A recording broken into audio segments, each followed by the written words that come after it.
പക്ഷിപ്പനി സ്ഥിരീകരിച്ചതിന്റെ അടിസ്ഥാനത്തിൽ തിരുവല്ല നിരണം ഫാമിലെ താറാവുകളെ കൊല്ലും. 4500 താറാവുകളെ നാളെ ഒറ്റ ദിവസം കൊണ്ട് കൊന്നു കത്തിക്കും. ഫാമിന്റെ 1 കിലോമീറ്റർ ചുറ്റളവിലുള്ള പക്ഷികളെ കൊല്ലുന്ന ജോലികൾ ബുധനാഴ്ച തുടങ്ങുമെന്നുള്ള വിവരം വരികയാണ്. CK അഭിലാൽ വിശദാംശങ്ങൾ നൽകാനായുണ്ട്. അഭിലാൽ, കഴിഞ്ഞ ദിവസം തന്നെ നമ്മളിങ്ങനെ ആലപ്പുഴയിലെ കുട്ടനാട്ടിലൊക്കെ കർഷകരുടെ ഇത്തരത്തിൽ താറാവ് കൃഷിയും മറ്റും നടത്തുന്ന കർഷകരുടെ ബുദ്ധിമുട്ടുകളെ പറ്റിയുള്ള വാർത്ത റിപ്പോർട്ട് നമ്മൾ പ്രേക്ഷകരിലേക്ക് എത്തിച്ചിരുന്നു. തൊട്ടു പിന്നാലെ പെണ്ണ് വീണ്ടും ഇതാ പത്തനംതിട്ടയിൽ നിന്ന് സമാനമായിട്ടുള്ള വാർത്ത വരുന്നത്. എങ്ങനെയാണ് നടപടി ഉണ്ടാവുക? ആലപ്പുഴയുമായി അതിർത്തി പങ്കിടുന്ന ജില്ലയുടെ മേഖലയാണ്.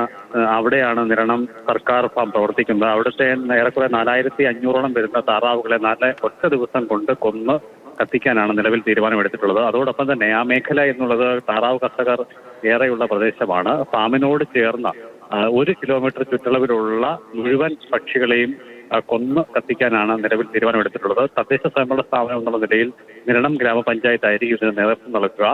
ഒരാഴ്ചയോളം നീളുന്ന ശ്രമം, തുടർച്ചയായ ശ്രമങ്ങൾ ഇതിന് വേണ്ടി വരും എന്ന് തന്നെയാണ് പ്രതീക്ഷിക്കപ്പെടുന്നത്. അതേസമയം തന്നെ ഈ 1 കിലോമീറ്റർ ചുറ്റളവിലുള്ള മേഖലയിലേക്ക് പക്ഷികളെ കൊണ്ടുവരുന്നതിനും അതോടൊപ്പം തന്നെ ഈ മേഖലയിൽ നിന്നും പുറത്തേക്ക് കൊണ്ടുപോകുന്നതിനും നിരോധനം ഏർപ്പെടുത്തിയിട്ടുമുണ്ട്.